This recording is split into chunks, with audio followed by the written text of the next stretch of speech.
The EUROPA Magazine is a periodical published by an association with the name Forum for Direct Democracy. And it was founded just in order to prevent and to join the EU. And it put the accent on what is the most important subject in Switzerland with respect to European Union. It's democracy. The title of this panel is, Are there viable alternatives to the EU? And the fact that there are countries outside the EU performing quite well on the economic, on the cultural, and the political level proves that there are viable alternatives outside the EU. Of course, we have problems with the EU as other countries outside. The problem is the imbalance of powers. So Switzerland has to take over quite a lot of legislation in an autonomous way, as we say.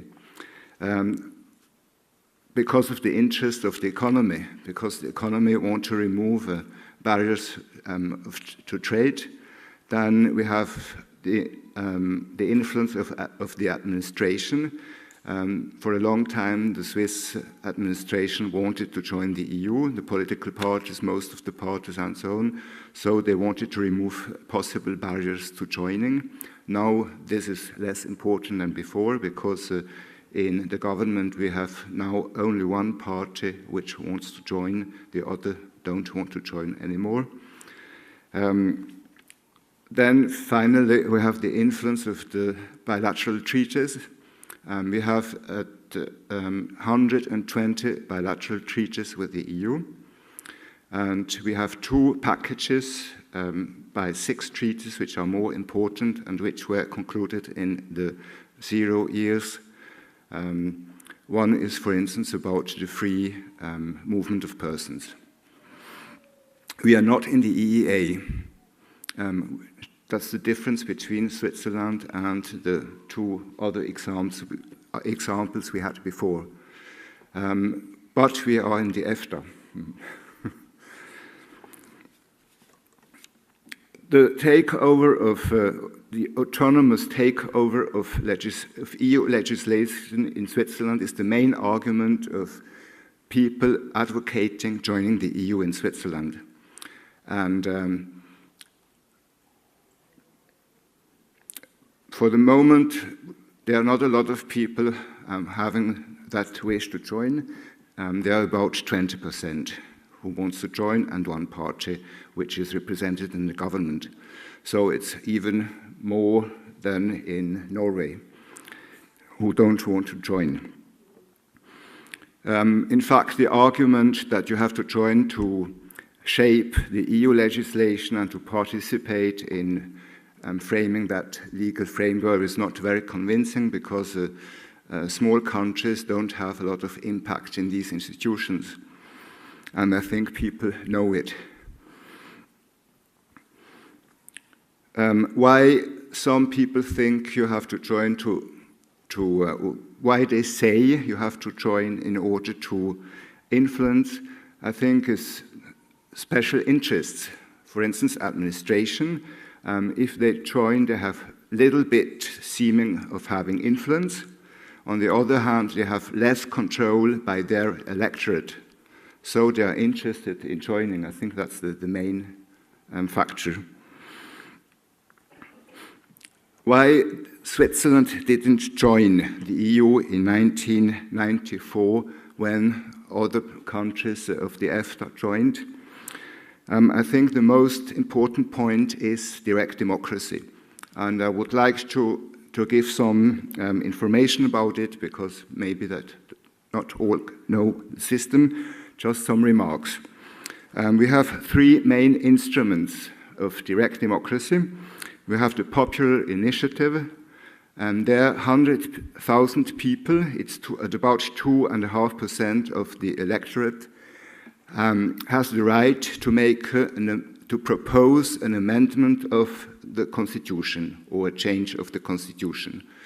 And you have to depose the text at the stage, and then you have 18 months to collect the signatures. And when you have collected the signatures of people having the right to vote, then there will be a referendum about the subject. And if the majority of people having the right to vote and who participate are in favor of the amendment, then it is accepted, and the majority of cantons. It's a two-majority system. The majority of the cantons and the majority of the electorate. Then we have the popular initiative.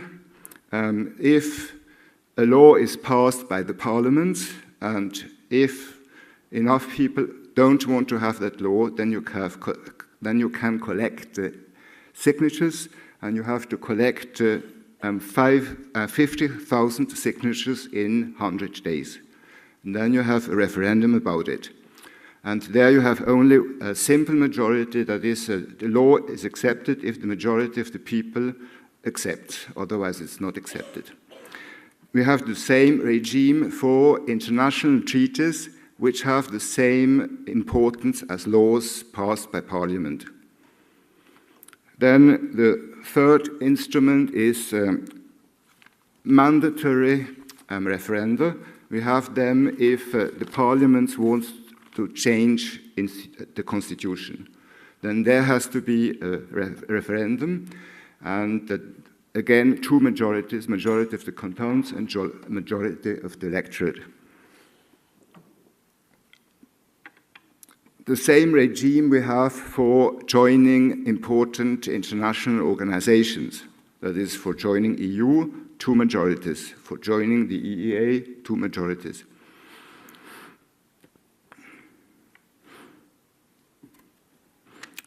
For me, why direct democracy was important not to joining the EU. That is, if you have a purely parliamentary system, then who loses power? It's the parliament if you join. And so people are less interested in not losing that power. But if you can participate in decisions, it's you who will lose power. And that's different, because you can, of course, say parliaments lose power as well. But the individual parliamentarian has not the same interest in the power of that body,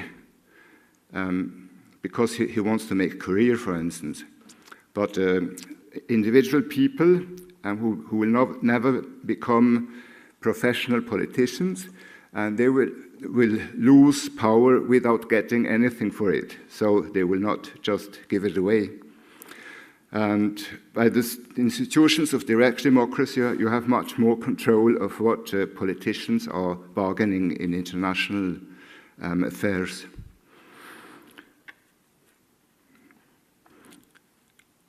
I would like to give some general perspectives, that is, ideas to discuss, because I mentioned that imbalance of powers. And I think it's a bad thing for small countries, that imbalance of powers, but you have to take over a lot of things you would not like to take over.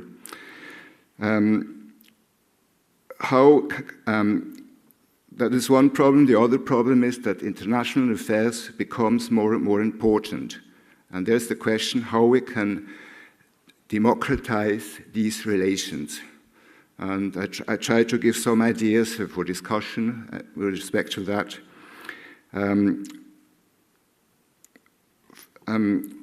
First point, we should democratize existing states by decentralizing them and by having, for instance, instruments of direct democracy on every level of the state.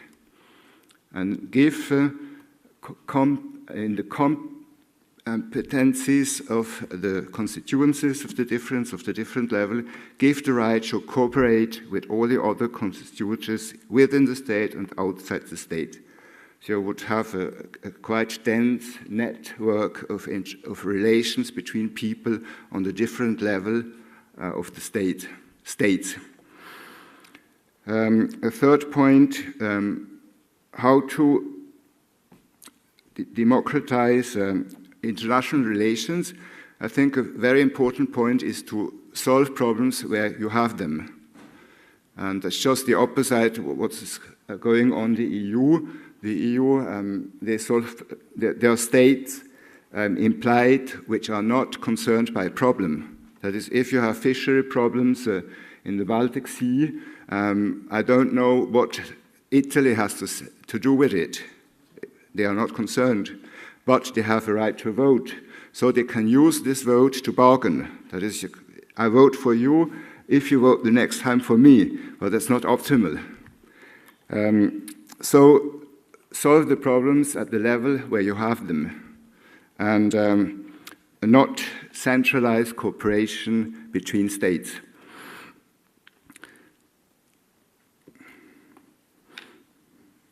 Then you have, I think it's a problem which was, we heard several times about it, is the problem of access of information. That is, the population should really be integrated in the whole process of international negotiation. That is, that they are informed what is going on. The principle of free access to information is very important in that context, that you have official institutions of circles of discussion where the different social forces are represented. Then, for instance, to legally binding control of the government in these affairs by the parliaments, not just what we heard that the EU parliamentarians have not the right to copy the text, but they are observed if they read the text and so on. That's really strange. And then constitutional obligation to the governments that they favor the participation of the populations in these international affairs. I think there should be done a lot of work how we can do it. Then, yes. Then I had two other points, one about the monetary system and one about international treaties concerning minimal social and environmental standards. But I'll leave that out. Just to finish, a remark on Brexit. The discussion about Brexit is quite strong in Switzerland because we had a referendum about the immigration, and the majority of the people and the cantons accepted limitations to immigration from the EU countries, and that contradicts the treaty and one of these bilateral treaties. And so we have a lot of discussion now and what would mean Brexit for these problems. But anyway, nobody knows what would be the exact influence, but I think in the long term it would be good for Switzerland because the imbalance of powers would be weakened. And for instance, if Great Britain would join EFTA again even more, on the background of the alternative, I tried to describe Brexit would mean the weakening of the superpower project EU, and which just implies a centralization of cooperation, and instead of would favor that perspective of freer cooperation of democratic states. Thank you.